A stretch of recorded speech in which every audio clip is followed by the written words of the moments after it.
I'll tell you. I'll tell you what he told me. Hey, last how are you time. guys? Yeah. Chris Brenton. Nice to meet you. Nice to meet you. Hi. Hi, Katrina. Nice Fangirls Going Rogue and Star Wars Rep Matters. I remember you. I'm around. Yeah. I've been around. I'm around. I've been around a lot. last year. Yeah, I remember Great you to too. see you. Hi, Drew. Nice to meet you. Nice to meet you. Yay. What's up, y'all? Hey. Director's chair for you. Do I can sit up here? Yeah. Wherever you want. Wow, yeah. I would sit on the floor, but then you wouldn't get good recording. Probably not. The audio downwards. Yeah, right? It's better for me to talk down on you. What's up? Right. All right.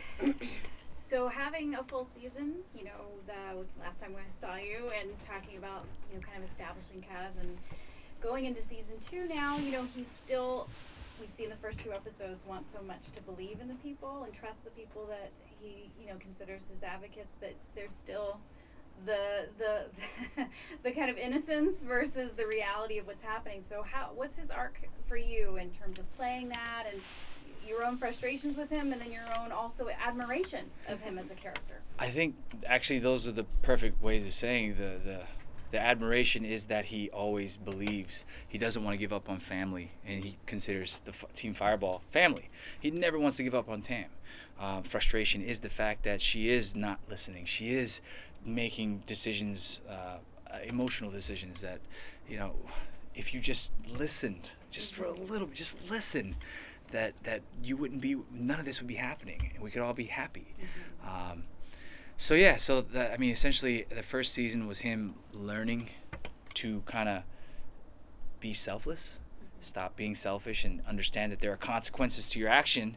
And now in second season, he's watching that same type of reaction in Tam, that she is now becoming from selfless to selfish and having to deal with the consequences of her actions. What makes you proud about being part of Star Wars Resistance? That the coolest thing is that we're a canonical timeline in the Star Wars universe. I am the first Asian American lead of a Star Wars franchise. Yay. There's nothing cooler than representation and diversity. I grew up and I didn't really have too many role models on television. I mean, even if I asked you now, how many multi-ethnic Asian Americans do you see on television? Can you name them? Not many names come to mind. So if you consider the fact that when I was a kid, Bruce Lee was a poster on my wall, everyone knew Bruce Lee. Everyone thought Asian Americans or Asians do martial arts or do math. Well, those are the stereotypes that we're given because we don't have representation.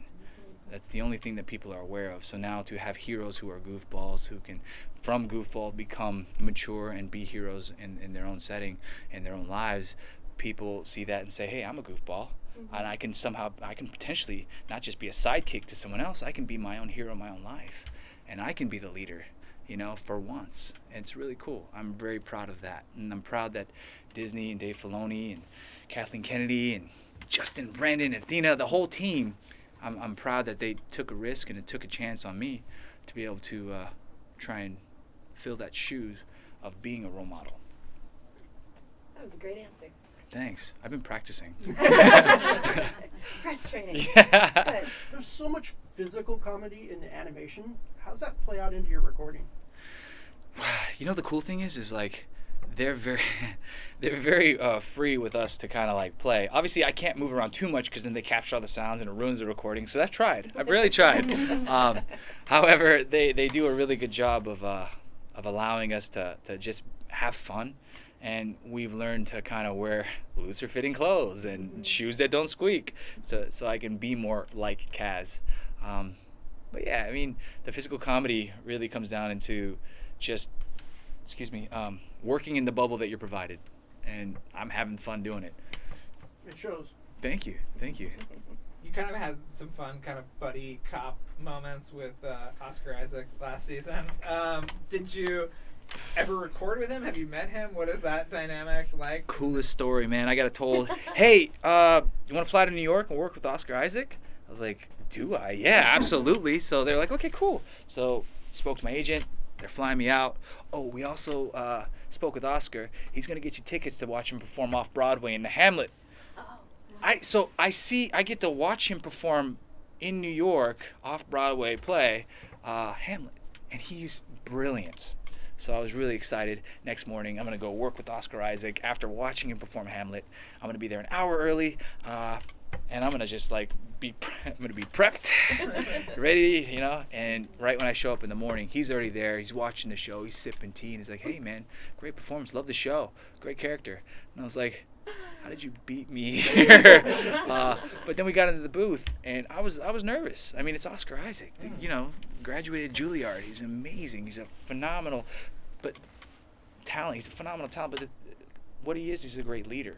He's identical to Poe. He became Poe in the reads, and we were working together, and in his acting, he guided me, which in turn, I was like, okay, I can take that, but I'm also going to try and throw a couple curveballs in there to see what you do with it. And he was like, oh, I like this. So we started playing back and forth, and the chemistry relayed on the screen, permeated the screen, which is great. And the producer's like, oh my God, you guys did great together. And I was like, but that's Oscar Isaac, man.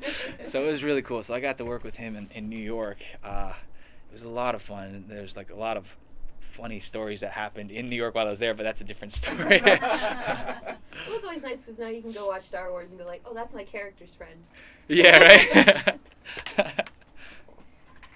For this season, and the producers were talking a lot about how excited they are for people to see and what's going to come with new characters, and as you guys are trying to basically outrun the First Order. Yeah. And you mentioned yourself about his kind of arc to maturity. What are some of the things that you've enjoyed the most? You know, without spoiling, but just in terms of the things that you've been able to play that you didn't maybe get to play in season 1 that you're really getting to play in season 2.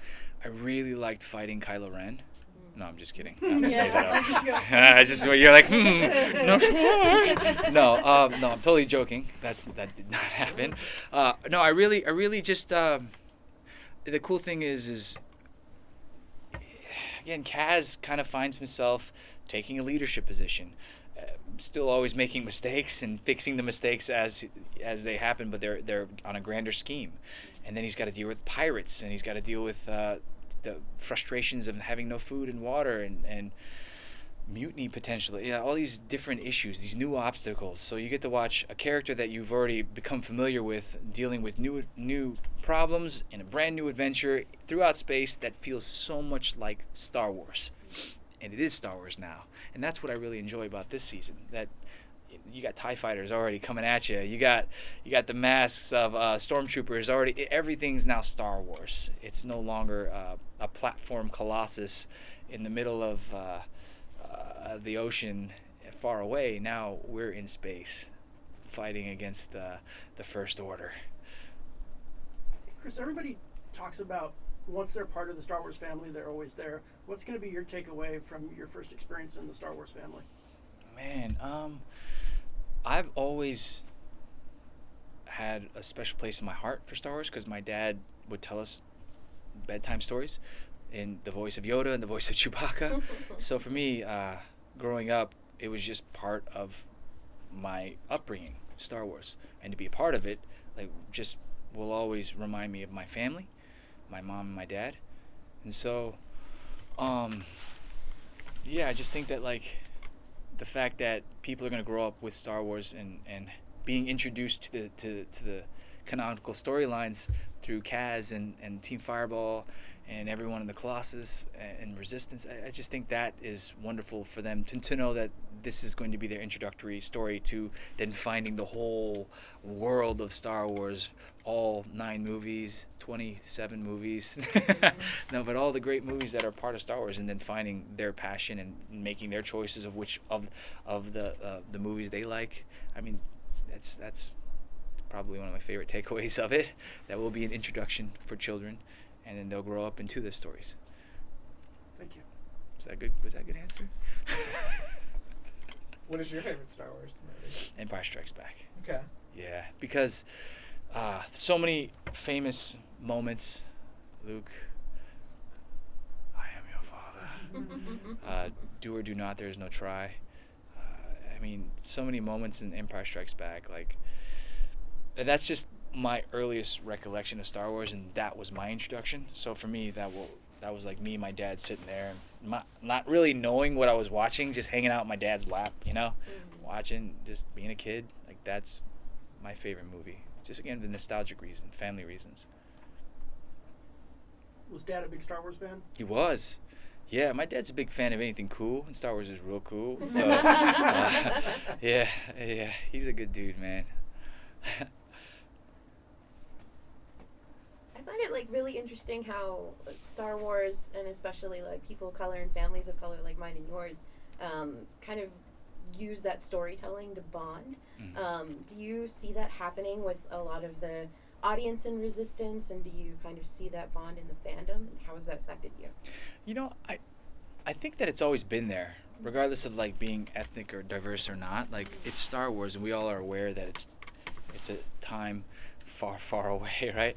But essentially, like, now that we're just providing more ethnic color, more race, and providing a forefront, but I think we all always knew that it was there.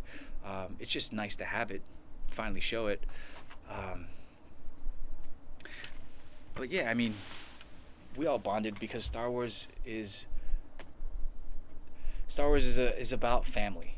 It is. It's Darth Vader, son Luke, sister Leia. You know, like, it's about family and dealing with whether you're in space or not. Like, we can all understand those problems. It's like, if you show me a family, I'll show you a family with problems, and that goes everywhere. So it's very relatable, regardless if it's space or at home. So yeah, I think that answers your question. Feel